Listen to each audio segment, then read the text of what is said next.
Some countries are rich. Some countries are poor. But the most uncomfortable fact about the modern world is this: many countries are not poor because they failed. They are poor because the system around them was never designed for them to succeed. If poverty was only about hard work, then the poorest nations on earth would be the richest. People in low-income countries work longer hours, start working earlier in life, and face far harsher conditions than people in wealthy nations. And yet, generation after generation, the gap keeps widening. So the real question is not why countries fall into poverty. The real question is why so many of them never escape it. To understand that, we need to stop looking at short-term problems and start looking at long-term structures. Most poor countries did not enter the modern world on equal footing. Their economic foundations were shaped long before independence, during centuries of colonial rule. Colonial economies were not built to develop nations. They were built to extract value as efficiently as possible. Colonies were pushed into a single economic role: produce raw materials and consume finished goods. Africa exported minerals, rubber, cocoa, and oil. South Asia exported cotton, tea, and spices. Latin America exported silver, sugar, and agricultural products. What they were systematically prevented from building were industries, advanced education systems, and independent financial institutions. This mattered because modern wealth does not come from raw materials. Raw materials are volatile, low margin, and easily replaceable. Wealth comes from processing, technology, manufacturing, and ownership of intellectual property. When colonial systems ended, many newly independent countries inherited economies that were fragile, dependent, and structurally incomplete. Independence changed flags and governments, but it did not automatically change economic reality. Many countries were left with artificial borders, weak institutions, and economies reliant on just one or two exports. This made them extremely vulnerable to global price shocks. A fall in commodity prices could wipe out national revenue overnight. At the center of long-term prosperity is one factor that economists consistently agree on: institutions, not culture. Not climate, not intelligence. Institutions. Institutions are the rules of the game. They include courts that enforce contracts, governments that protect property rights, and systems that apply laws consistently. In countries with strong institutions, individuals and businesses can plan long-term. Investments feel safe. Innovation is rewarded. In countries with weak institutions, the opposite happens. Laws exist, but enforcement is unpredictable. Power determines outcomes more than rules. When people cannot trust the system, they stop investing in the future. They focus on survival instead of growth. This is why capital leaves poor countries, even when opportunities exist. Money flows to places where rules are stable, not where returns are theoretically high. The same is true for talent. Skilled individuals leave not because they hate their country, but because the system does not reward effort or competence. Corruption is often blamed as the main reason countries stay poor, but corruption is not the root cause. It is the outcome of broken incentives. In systems where officials are underpaid, oversight is weak, and power is concentrated, corruption becomes rational behavior. It replaces trust with personal networks and loyalty with transactions. Over time, corruption becomes structural. It is no longer about bad individuals. It becomes embedded into how the system functions. And once corruption becomes systemic, reform threatens those who benefit most from the status quo. This is why corruption is so difficult to eliminate once it reaches a certain level. After independence, many countries faced an urgent problem. They needed infrastructure: roads, power plants, hospitals, and schools. To build these, they borrowed money from foreign lenders and international institutions.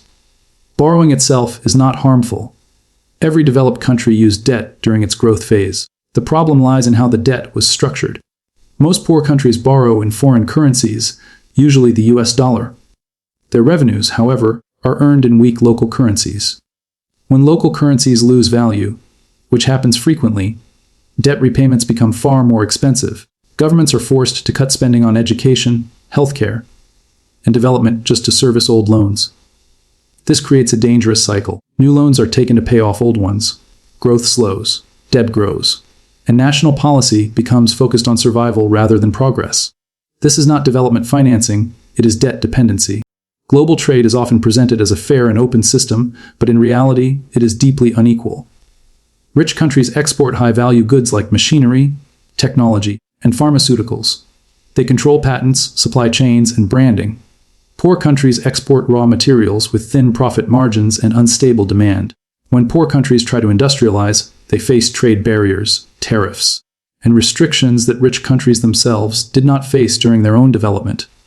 This locks many nations into low-value roles within the global economy. Currency power adds another layer to this imbalance. Rich countries control global reserve currencies. They can borrow cheaply, print money during crises, and stabilize their economies when shocks occur. Poor countries do not have this flexibility. Printing money often leads to inflation, currency collapse, and loss of public trust. This lack of monetary power makes poor countries extremely vulnerable to global events they did not cause. Financial crises, pandemics, wars, or interest rate changes in foreign economies. Decisions made elsewhere can instantly destabilize local economies. As systems fail to reward talent, human capital begins to leave.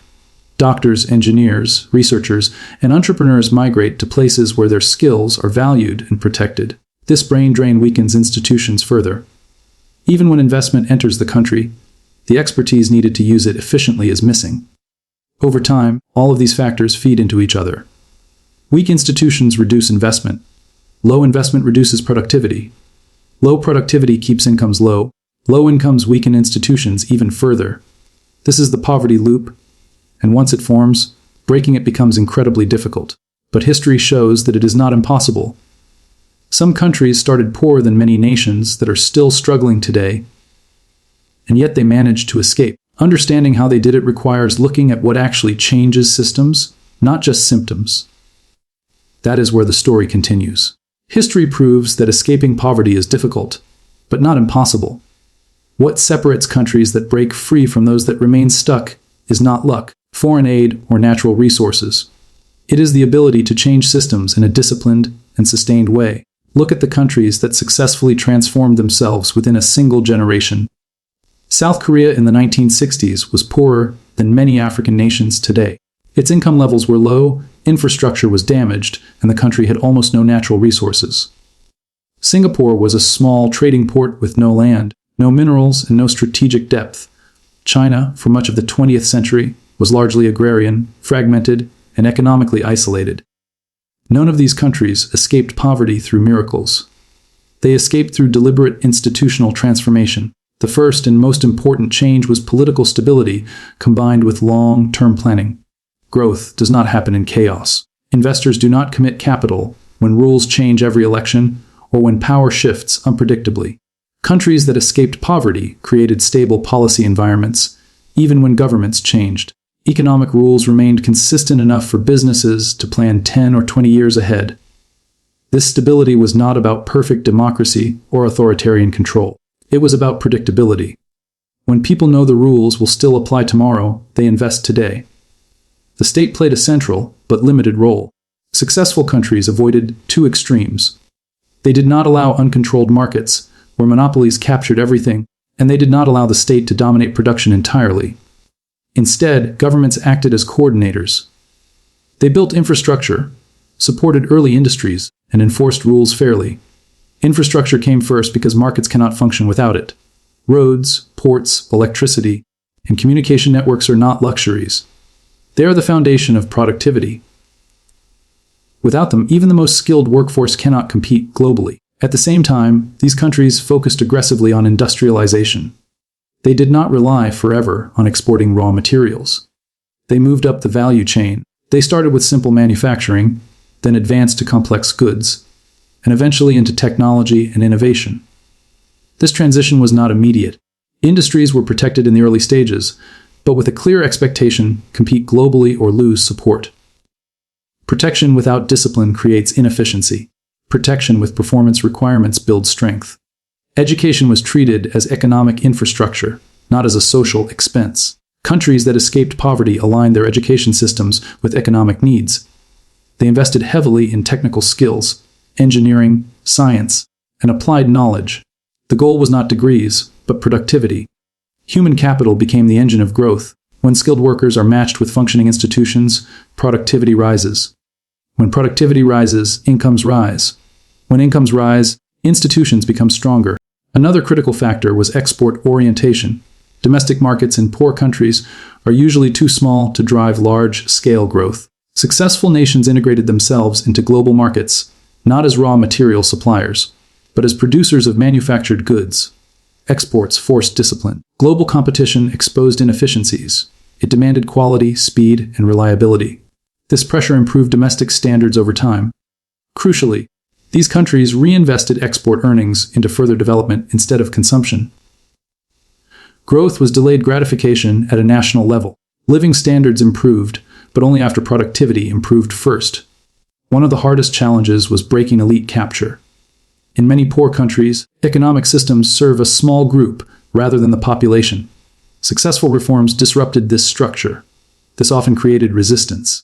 Reform threatened those who benefited from inefficiency and corruption. That is why reform is politically painful. It requires leaders willing to lose short-term popularity for long-term stability. Most governments fail here. They choose subsidies, debt, and temporary relief over structural change. Debt management also played a role. Countries that escaped poverty borrowed strategically, not endlessly. Debt was used for productive investment, not consumption. Infrastructure that increased productivity justified borrowing.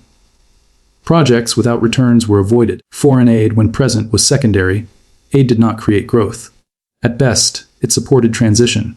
At worst, it delayed reform by masking structural problems. Countries that succeeded relied primarily on domestic capacity and exports, not donations. Monetary discipline was equally important. Inflation destroys trust. When people cannot trust money, they cannot plan, save, or invest. Successful countries protected monetary stability even when growth was slow. Stability created confidence. Confidence attracted capital. Over time, brain drain slowed and reversed. When domestic systems began rewarding skill and effort, talent stayed. Some returned. Diasporas became sources of investment instead of permanent loss. This process took decades. There were failures, recessions, and setbacks. Growth was not linear, but direction mattered more than speed. The countries that remained poor often followed the opposite path. Policy instability scared investors. Education was disconnected from economic needs. Debt was used to cover deficits rather than build productivity. Elites resisted reform.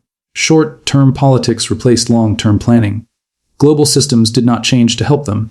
International markets rewarded efficiency, not fairness. Capital flowed where risk was low. Trade favored those already producing high-value goods. This reveals an uncomfortable truth. The global economy is not designed to lift everyone equally. It rewards countries that already have functioning systems. Those without them must work harder, longer, and more consistently just to catch up. Poverty, then, is not an accident. It is the outcome of history interacting with institutions. Colonial extraction created weak foundations. Post-independence instability prevented reform. Global systems amplified existing advantages. But none of this means poverty is permanent. Systems can be rebuilt. Institutions can be strengthened. Incentives can be realigned. The process is slow, expensive, and politically dangerous. That is why it is rare. The most important lesson is this: money alone does not create development. Resources alone do not create wealth. Aid alone does not create growth. Only systems do. Systems that reward productivity over connections.